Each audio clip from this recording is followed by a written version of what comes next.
The CBS Radio Mystery Theater presents...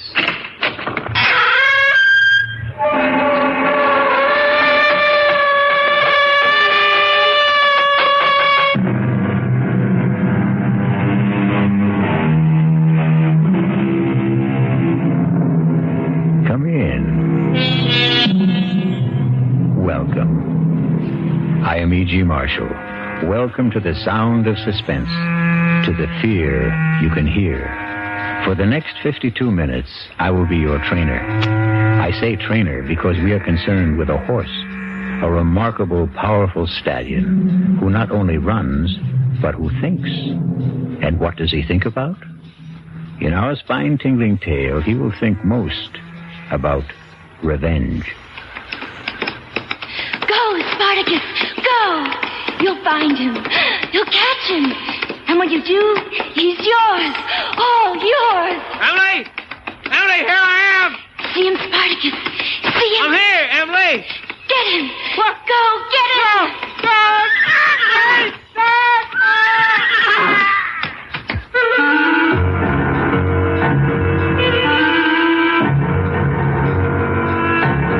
Our mystery drama, Death Rides a Stallion, was written especially for the Radio Mystery Theater by Sam Dann and stars Mason Adams.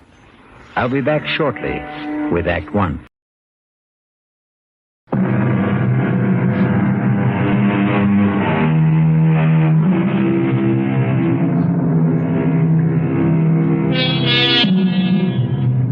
He's a big 5-year-old chestnut stallion. He's in the prime of his glorious life. He has fire in his eyes and steel springs in his legs. The powerful muscles ripple beneath his shiny, velvety coat. And he also has a mind of his own. He's a rebel who acknowledges no master. That's why he's called Spartacus. But if he has no master, he does have a mistress. A slender, freckle-faced girl named Emily. And he will respond to her slightest touch, her softest whisper. Whoa, Spartacus. Right here. Steady, boy. Steady. Good boy. Listen, Spartacus. Here he comes now. Here I am, Frank. Oh, good morning, Uncle Harry. Oh, morning, Emily. Do I detect a faint tone of disappointment? Disappointment? Oh, why, Uncle Harry, you're my favorite human being. Oh, I have the impression that you were expecting someone else. Who, me? Well, I wasn't expecting anybody. Oh. Look, I don't say that Lollygag here is in a class with Spartacus, but we challenge you to race. Well... How about here to Parsons Creek? Now? Unless you just want to stand around all day. The truth is, Uncle Harry, I am waiting for somebody. Oh, that's the secret of your early morning rides. And who is your partner in these assignations? Frank. Oh. Well, there's no accounting for taste, I suppose. I think I'll commune with nature on my own. Up, Lolly, here. Uncle Harry, wait! Whoa there, Lolly. Emily, if everybody listened to you the way the horses do, you could rule the world. Uncle Harry, do you know what I think? No, ma'am, you're too deep for me. I think this morning Frank's going to ask me. Ask you what? Ask me what? Ask me to marry him, of course. Why would Frank do that? Why would he... Oh, I suppose I'm not really pretty enough for a man to ask. No, Emily, I never meant to imply that. Why, you're even prettier than Judy. No, I'm not. Nowhere near. Well, it's just that I thought... What did you think? Well, Emily, it's obvious that Frank really... What's obvious is that you dislike Frank, and therefore you don't even bother to know him. Frank looks for more than a pretty face. Has he given you any indication? Well, of course he has. Really? What did he say? He didn't say anything. Does he have to? It would help. Uncle Harry, I know by The tone of his voice. The way he looks at me. Everything about him. Everything tells me he loves me. And I love him. Oh, how I love him. You think I'm crazy? I think I'll ride back to the house and have some breakfast. Well, this is the last time I'll bare my soul to you. Darling, look, I wouldn't want you to get hurt. I'm a big girl now. You don't know very much about men. Maybe, but I know what I like. Well, sounds like company's coming. Hi. Good morning, sir. Good morning, Emily. Good morning, Frank. Well, look who's here. Kind of early in the day for you, Judy. I know, but we're out to spread the news. What news? Oh, Emily, darling, it's only right that you should be the first to know. After all, you introduced us. Frank and I, we're engaged. And we owe it all to you, Emily. We owe it all to you. And I want you to be my maid of honor. Now, promise. Oh, Emily, darling, I'm so happy. I'm so happy. Judy and I'll never forget what you've done for us, Emily. Can you believe this wild man? This fantastic Frank? He asked me just 5 minutes ago. I mean, I've been proposed to in my time, but never on horseback. It's another Judy Montgomery. Fabulous first. Frank, let's ride back to the house and tell Mother. See ya. Go, boy. Emily. They used to say, always a bridesmaid. But this time I'm doing better. Emily, I tried to tell you. Maid of honor. Maybe I'm getting there. Emily, he's not worth it. He is to me. Darling, please don't ride this morning. Why not? You're upset. I'm not upset. Oh, I can tell. All right, I'm upset. Emily, you'll get over it. I'm over it now. Emily, dear, one day you'll meet... I'll never get over Emily, it. believe me. Let's go, Spartacus. Go. Emily, wait. Emily. Go. Emily. Come on, Spartacus. Emily. Come on. Slow down. Faster, Spartacus, faster. Emily, you'll hurt your horse. Faster, Spartacus. Emily, please, you'll kill yourself. Go, Spartacus, go. Emily, look out. Jump, Spartacus, up. Emily, stop. Up, Spartacus, up.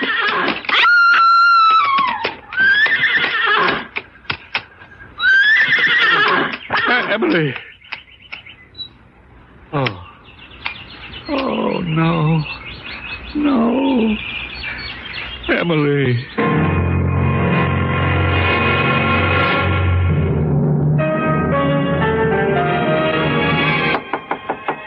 Come in. You wanted to see me, sir? Oh, it's you, Frank. Yes, sit down. Thank you. Wait till I shut off this music. Oh, let it play. It was her favorite rhapsody. So it was. Now, how are the ladies? Well, Judy and Mrs. Montgomery have gone to bed. It's been a terrible ordeal. But with the coroner, why was all that necessary? You have to establish the cause of death. Well, wasn't it obvious? What a thoroughly obnoxious man. Why did he have to ask so many questions when he knew from the start that his verdict would be accidental death? There isn't anything that I could do about it. But I disagree with the verdict. Well, what other verdict is possible? Murder. Murder? What? You mean someone killed her? Yes. Who? You. Me? Yes, you. But that's impossible. Why is it impossible? Well, because I wasn't even there. You were there. What are you saying, sir? You don't have to call me sir. Don't pretend with me. I can see through you. You're a young hustler on the make. You have no right to accuse me of You it. used Emily to get to Judy. You're going to marry Judy for her money. I don't think I have to sit here and listen to There's nothing intrinsically wrong with marrying for money. Does anyone seriously believe that poverty improves the quality of love? I married Mrs. Montgomery's sister for her money. Yes, I married her for her money. She married me for my looks, and both of us knew it. We've had a perfect marriage. But you're a scoundrel, and you won't even give Judy her money's worth. Now, look here, sir. I said don't call me sir. You can relax with me. Don't be afraid. Even though every word I say is true, I couldn't prove any of it. None of it's true. You accuse me of killing Emily. That's a lie. You say I was there. You know I wasn't there. I was with Judy. We were riding back to the house. You know it for a fact. Have a drink. I don't drink. Don't say it so smugly. You have other vices that are worse. I say you were with Emily. I was not. No, don't interrupt. Since the very day you met Emily or arranged to meet her, you've been with her always. I think you're mad. That's my saving grace. But to say that I was with Emily when you know... You were with her as far as she was concerned. I don't know what you're talking about. So few. So few girls like Emily in the world. Oh, what a shame that you had to waste one of them. You knew that she was in love with you. Well, love, I'd say it was a crush. Girls like Emily don't have crushes. They fall in love only once, and it's forever. She was in love with you, and you know it. Admit it. What is this, an inquisition? I don't have to put up with it. Of course you don't, but don't try my patience either. I'm doing this for your good. For my good? Make it difficult for me, and I'll wash my hands of the whole business. Why do you say for my good? If she fell in love with you of her own accord, well, that's a tragedy, but it's her tragedy. But if you made her fall in love with you, you're guilty of murder. Why? Because you knew it would kill her. The fact that you were only playing with her would kill her. The fact that you were only using her would kill her. All right. Maybe I did lead her to believe that I was in love with her. And it's murder in the first degree. Premeditated. I didn't know she'd take it this way. You knew. You knew it would destroy her one way or another. Okay, Harry. I killed her. That's what you want me to say, isn't it? Yes. Well, maybe she'll forgive you. Oh, come on, Harry. That's unworthy of you. Sure, I killed her. And you know why it doesn't destroy me? Because she was a girl who walked around saying to the whole world, kill me. Please, somebody kill me. She was so trusting, so naive. Anybody could have broken her heart. Anybody could have betrayed her. Nobody has the right to be that defenseless. I was just the guy who happened along. Yes. Well, despite it all, she'll forgive you. Sure, Harry. Don't humor me. She loves you. And when she loves forever. A little thing like death isn't going to stop her.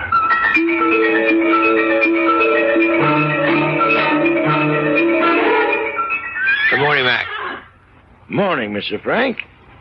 You going to ride? Who do you want? Spartacus. You do, huh? Saddle him. Saddle him, the man says. What's the problem? The problem's right there in the corral. You can look at the problem. You can listen to the problem. You want to ride Spartacus, Mr. Frank? You go in there. You put the saddle on him. How long has he been acting up? More than a week now, since we lost Miss Emily. How long can he go on like that? Oh, for another 5 minutes. Or for the rest of his life. Poor Spartacus. He's kind of in mourning, that's all. Oh, Miss Judy said she'd wait for you at Parsons Creek. I got Bellaver saddled up.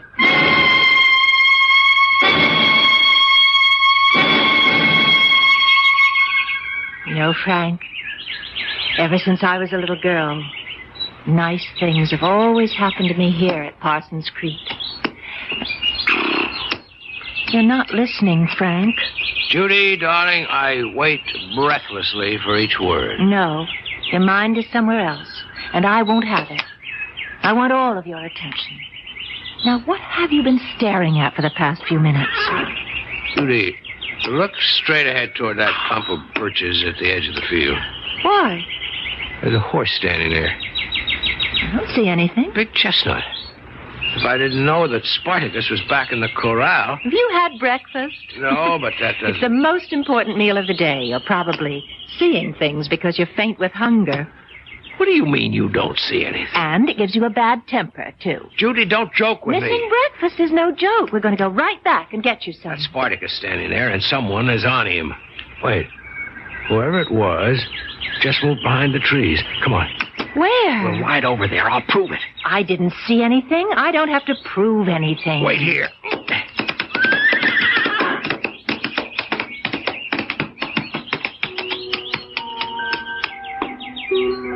Good morning, you been all week? Emily. I've been waiting for you here every day. You're not angry with me, are you, Frank? Emily. Where would you like to ride this morning? You know, I never did thank you for that piano rhapsody.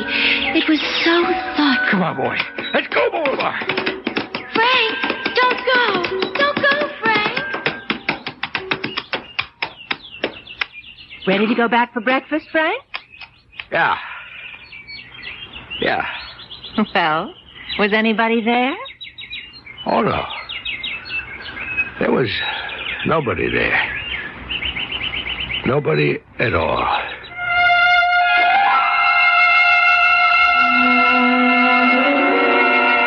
It could be a bad dream. And everything will be all right when Frank wakes up.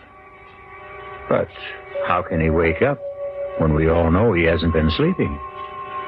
We'll return shortly with Act 2.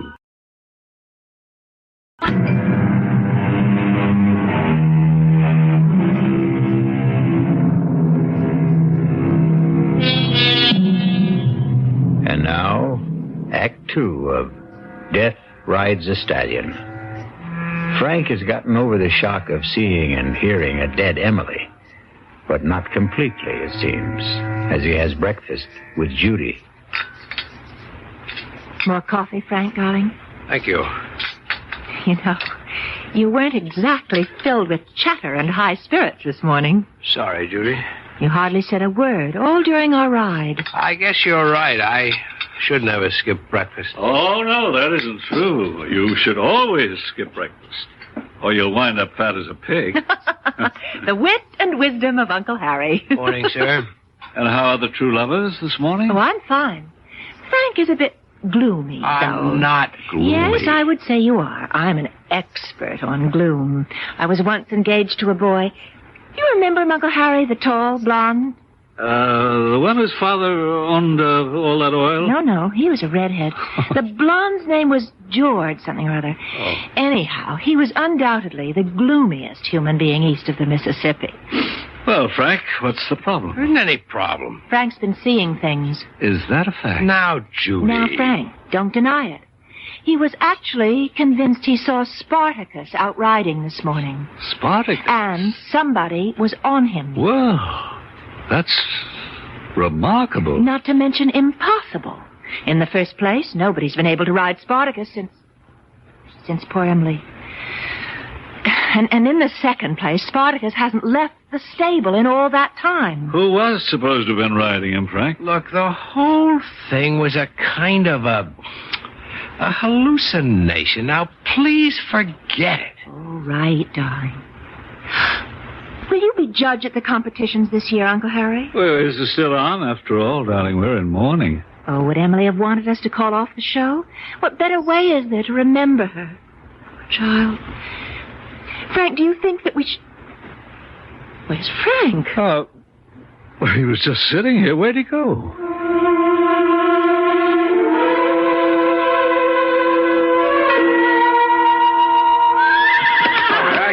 Come on, Spartacus. Come on, calm down, boy. Calm down. Everything's all right. Everything's going to be all right. I want to talk to you. Oh, good morning.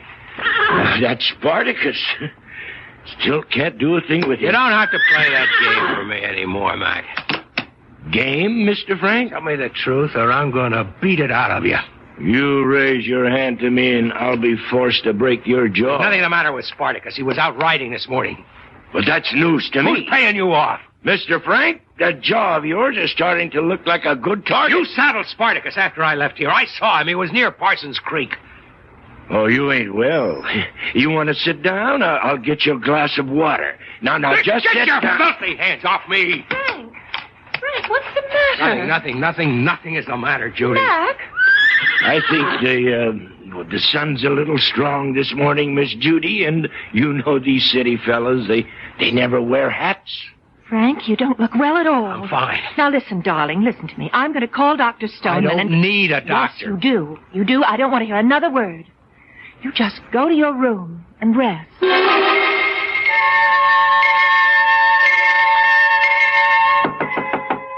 Come in. Oh. It's you. Oh, darling. I don't want to hear another word. Just go to your room and rest. Well, I could tell who's going to wear the pants in your family. Not to mention the shorts and the slacks. When $26 million tells me to go up to my room, I go. There's a bit of an exaggeration there. She only has 23. Well, it won't change my style of living. What's this I hear about you hallucinating? I'll admit you had me going, Uncle Harry. I had you going? For a minute back there, I believed. Oh, did I ever believe? What did you believe, Frank? I believed, and listen to this, I believed that the dead return. I believed that I actually saw Emily sitting on horseback, sitting on Spartacus. Oh, of course it was your imagination. No, it wasn't. You mean she was sitting on Spartacus? Let's say somebody was sitting on Spartacus. Somebody you hired, an actress made up to look like Emily. Why would I do a thing like that? Because you know I hate your guts. Oh, come on, Frank. You don't really. Oh, I do. And once I marry Judy and start assuming some control around here, you will be thrown out on your ear. Frank, you wouldn't. And you can either starve to death or you can find somebody else to sponge on. Oh, I see. That's why I'm trying to drive you crazy. Exactly, but it won't work. Yes, I could have hired someone to impersonate Emily. But I could never get her on Spartacus.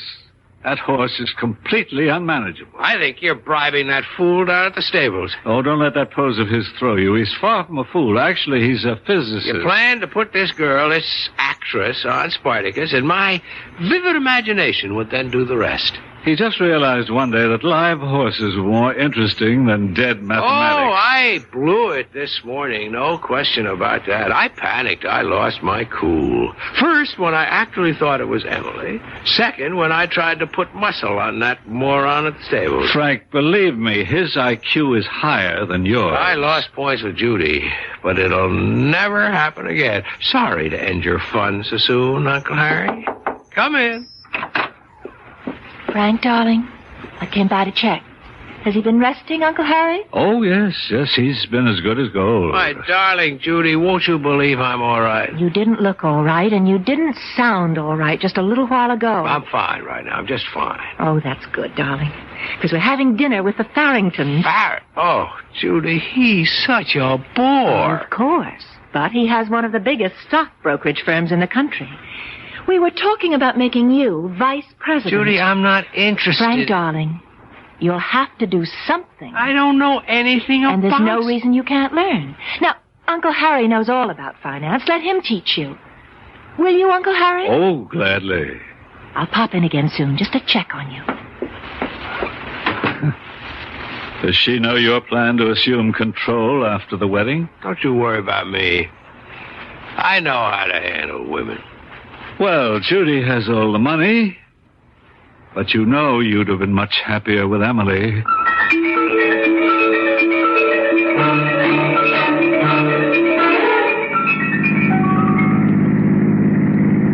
I was so proud of you this evening, Frank. You were so attentive and so interested. You hung on Jim Farrington's every word. I'm going to work for him. No, dear, not for him. With him. After all, Mother and I are major stockholders in Farrington and Company. Now, don't you find stocks and bonds fascinating? Slow down, Judy. What? Slow down! Look out, Judy! Judy, you all right? Oh, of course I'm all right. Why did you make me skid off the road? There was somebody up ahead. I didn't see anybody. Yeah, there was somebody up ahead on horseback. On a horseback? At 11 o'clock at night? I could have sworn. Now, maybe it was the shadows. Oh, you have this thing for people on horseback, Frank. Oh, I'm never going to get out of this ditch. We're less than a mile from home. Let's walk. Oh, no. We'll have to wait till it lets up. Oh, we could wait all night. Tell you, I can run to the house, pick up another car, and be back in 10 minutes. Oh, I was waiting for you to suggest the gallant thing, darling. You mind waiting alone? Why should I mind? These are my woods. Well, here goes.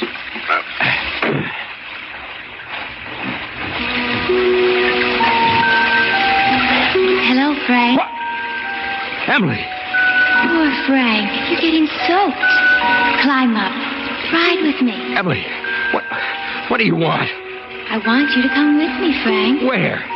Where we can just be together all the time. Just you and me, Frank.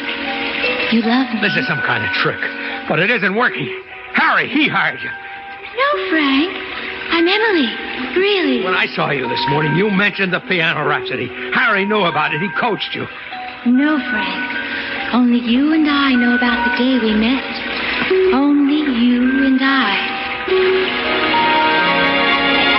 Excuse me. I think this is my seat. Oh, is it? My ticket stub says R1. So does mine. Hey, look at the date on your ticket. It's for tomorrow. Oh. Well, look, you take the seat anyhow. Oh, but I couldn't. I insist. Now sit down and enjoy yourself. And we met in the lobby at intermission. And you bought me a lemonade. And when I said my name was Emily Montgomery, you said... Of the Montgomerys? Well, yes, that's what we're called. Hey, I had no idea I was buying a lemonade for an heiress. Oh, I'm not an heiress. My stepsister Judy has the money.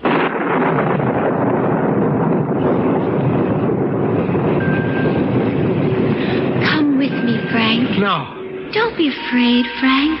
I love you. I wouldn't harm you. Come with me. I can't go with you, Emily. Why, Frank? Why? Because you're dead. Oh, no, Frank. Love never dies. And neither do lovers. You remember that verse you once recited? So speak to me of parting never. For all who love shall live forever. Keep away from me. Frank, I forgive you for Judy. Keep away, I said. You were poor all your life, and when she smiled... Keep away, please. But I'm the one you love. I'm the one you want. Come with me, Frank. Keep away from me. Frank, don't go, Frank. Keep away from me. Keep away from me. Keep away from me.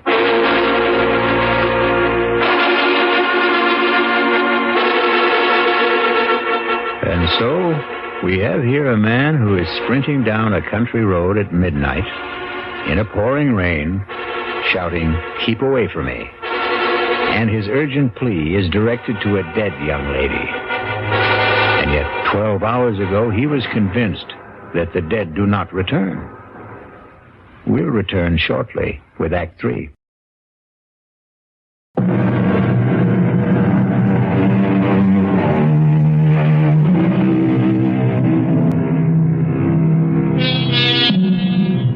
A lonely country road in the dead of night. It can try the souls of the most practical of men. Pragmatic, sensible Frank is now terrified, delirious Frank. Keep away from me. Keep away. Keep away. What? Lie back, Frank. Lie back and be quiet. What? How did I get here? What am I doing in bed? Judy found you lying on the road unconscious. I waited in the car for almost an hour. I thought you'd taken this as an excuse to run out on me. Oh, Judy, don't say that. Darling, now don't excite yourself. No, I'm fine. I'm okay. See, the rain had let up, and I started to walk home. And there was someone lying in the road. And it was you. What happened? I must have tripped over something, or maybe I ran to a low-hanging branch. I guess I was knocked out. And you kept moaning, "Keep away from me." Why? Well, Who? I don't know. I guess I must have been having a nightmare. Well, listen, the first thing in the morning, we'll see Dr. Stoneman. But right now, what you need is some sleep. And we'd better leave you alone. Are you coming, Uncle Harry? Yeah, just a minute. Frank, dear, you look very tired. You try to get some rest. Good night, my darling. Good night. So, you were running, you tripped, you fell, you were knocked unconscious. Oh, no. No, that story won't do. You don't have a mark on you. What are you talking about? She's starting to have second thoughts, Frank. Bad move. You should have chosen Emily. No 23 million there, but she wasn't exactly a welfare case either. It won't work, Uncle Harry. You can't hope to psych me out of it. Nobody can psych me out of it. Little things, Frank. Little straws in the wind. For instance, she just said, I waited in the car. I thought you'd taken this excuse to run out on me. What she really meant, Frank, she might be looking for an excuse to run out on you. Enjoy yourself, Harry. I've been with that girl through, it has to be at least a dozen engagements. Each one is like a fever. It runs a predictable course. And you can always tell when she's reached the crisis. She becomes thoughtful.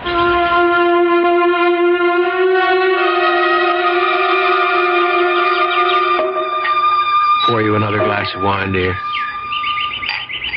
Judy, more wine? No. Oh, thank you. What a glorious spot for a picnic. Frank, did you tell Dr. Stoneman everything? Of course. You heard what he said. I am 100%. Did you say anything about that mysterious rider? What mysterious riding? Oh, I know for a fact you've seen it twice. Once yesterday morning and again on the road last night. The rider who's supposed to be on Spartacus. What's there to say about it? It's impossible. Who can even get a saddle on Spartacus these days? Then why do you keep seeing him with someone on his back? Judy, darling, didn't you ever have a momentary flash? Well, an illusion? No, not really. I take after Dad, both feet on the ground. You know, it's a pity you never knew my dad. There was a man for you. You're a lot like him, except when you get these, what do you call them, delusions? No, he wasn't like that at all. Who's that coming? I don't see anybody. Oh, Frank, not again. Hello, Frank. What's the matter, darling? Nothing. Nothing is the matter. I'm fine. Well, you don't look it. Come with me, my dearest. Frank, are you sure you don't have some deep, dark secret? Come with me. She won't mind if you come with me. I always thought I wanted to marry a man of mystery, but... Judy and I, we grew up together. We loved each other as sisters do. Frank, are you sure you haven't been drinking? She wouldn't have taken you if she knew I loved you. Judy, let's go back to the house. But we just got here. I know, but please. Don't go with her, Frank. Come with me. Oh, all right, we might as well. I can tell you're not going to be much fun today.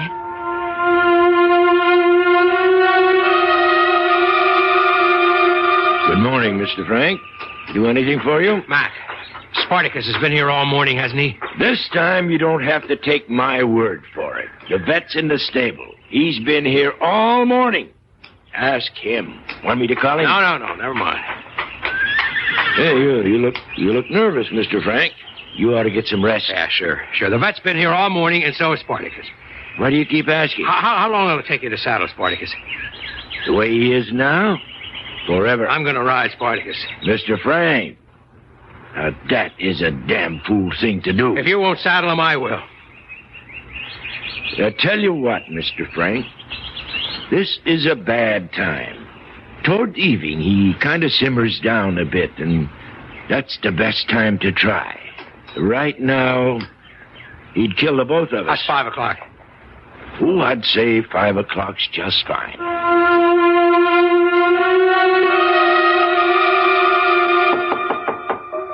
Come in.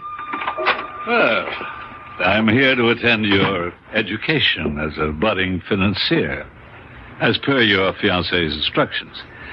So, let's begin with something right up your alley. Let me tell you about watered stock. Oh, shut up. People have been talking about you. Mac in the stables, for one. He tells me that you intend to ride Spartacus. That's right. Why? Harry, at first I thought you were out to destroy my mind with an actress who was impersonating Emily on Spartacus. But that's impossible. Might have been fun at that. Now I know for sure that I am having hallucinations. I keep seeing Emily. Oh, that's bad. But as long as I'm aware of it, I can handle it. It's my own mind, and I can control it. Hooray for you. The key to this thing is Spartacus. If I can break that horse, I can break this whole psychological hang-up. Well, that's what you think it is, a psychological hang-up. Absolutely.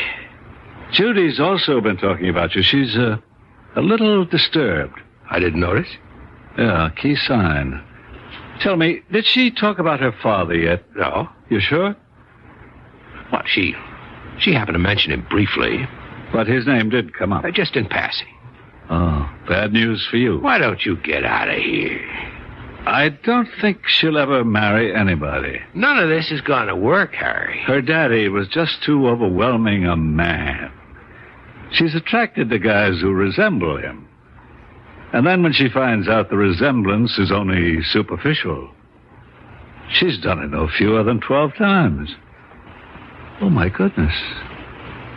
You're number 13. Will you get out of here? I'm supposed to teach you how to be a stockbroker. Cut it out. Well, here you are, you two. Hard at work, I hope. How are the lessons coming? The lessons are coming to an end. You mean you've learned everything already? I don't intend to learn anything. I don't care about finance. I won't go into an office with that idiot Farrington. And when we're married, I intend to make the decisions. Well, of course. Now, what did you want to see me about? I just came up to find out if you were all right. Obviously, I'm fine. Well, I'll see you at dinner. That's how you handle women, Uncle Harry. That's how you regain control of your mind. And now, I'm going for a walk. Oh, if you happen to see Emily riding Spartacus, say hello for me.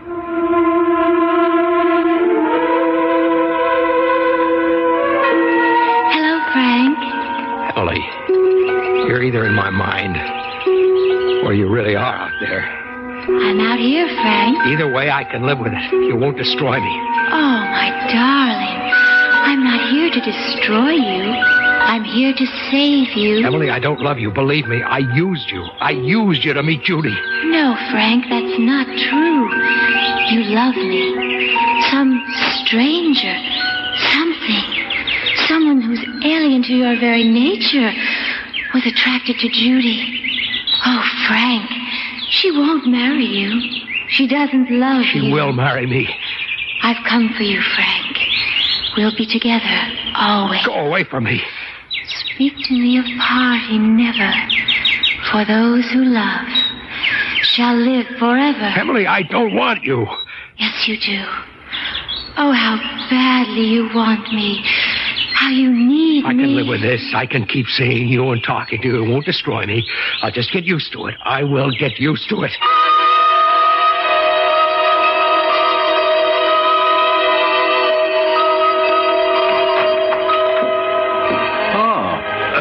Back so soon, Frank? Have a nice walk? Of course. Thought Judy would be here. Wanted to find out what the plan was for dinner. Aren't you the newly appointed planner? No, not when it comes to dinner. That's a woman's prerogative. Well, Judy isn't here. Where'd she go? She left for the airport. Why? I wouldn't know. Did something come up suddenly? Probably. Oh, she left you this note. Thanks. Frank, darling, how lucky we are to find out sooner rather than late. Obviously, it isn't going to work. The one thing I must have in my life is someone solid, dependable, someone who has a clearly defined goal and purpose. You're wonderful, Frank, but so moody, so unpredictable. How ironic. You would have been just right for Emily. I realize that now. Had she lived, I'm sure you would have found each other. I hope we can meet again as friends. Judy. Well, Frank, I'm sorry. Let me pour you a drink. I'll ride that damn horse. I'll kill him. Frank! Yes, Mr. Frank. You saddle Spartacus. No, sir. Saddle him. I have strict orders from Miss Judy that no one's to ride Spartacus at this time. Anyhow, sir, he's impossible. No. He's standing there very quiet. But that's just for the moment. Frank. Oh, Frank, darling. There's Miss Emily. She's getting ready to ride him. Miss Emily? There she is, right beside him. You see Miss Emily? Of course. Come with me, Frank, darling. We'll be together now. Yes, Emily. I was so foolish. Mr. Frank, please tell me, who are you talking to? So, Miss Emily? Come, Frank. Yes, Emily. You're all I have. Climb up behind me. We'll ride Spartacus together. Hey, Mr. Frank, where do you think you're going? You can't go in that corral. That horse will kill you. Spartacus, look at him. So still, so gentle. I can't let you go in there. It's all right. Emily and I will ride him together. Come, Frank. I'm waiting. Let go of me, Mac. Mr. Frank, Bert, quick, come on, give me a hand. I can't hold I'm waiting, Frank. Let me go. I'm coming, Emily. Mr. Frank, get out of that corral. Climb on, Frank. Climb on. Get away from that horse. Get away. Don't be afraid of him, Frank. Climb on. Don't touch him, Mr. Frank. Back away. Here. Let me help you. Back away. Take my hand, Frank. No. Take my hand. Yes, Emily, yes. Don't touch that horse. Don't be afraid, Frank. Emily, give me your hand. Emily, where are you? Emily! Emily, help me! Help me! Mr. Frank! No!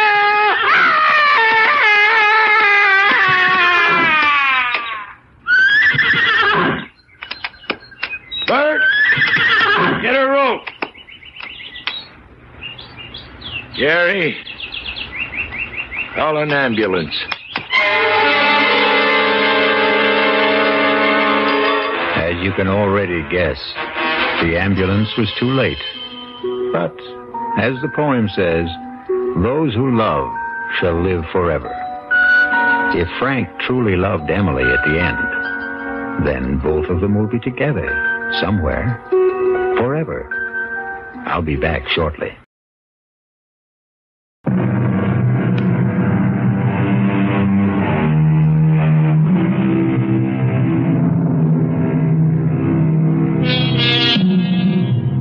Do you believe the story of Spartacus?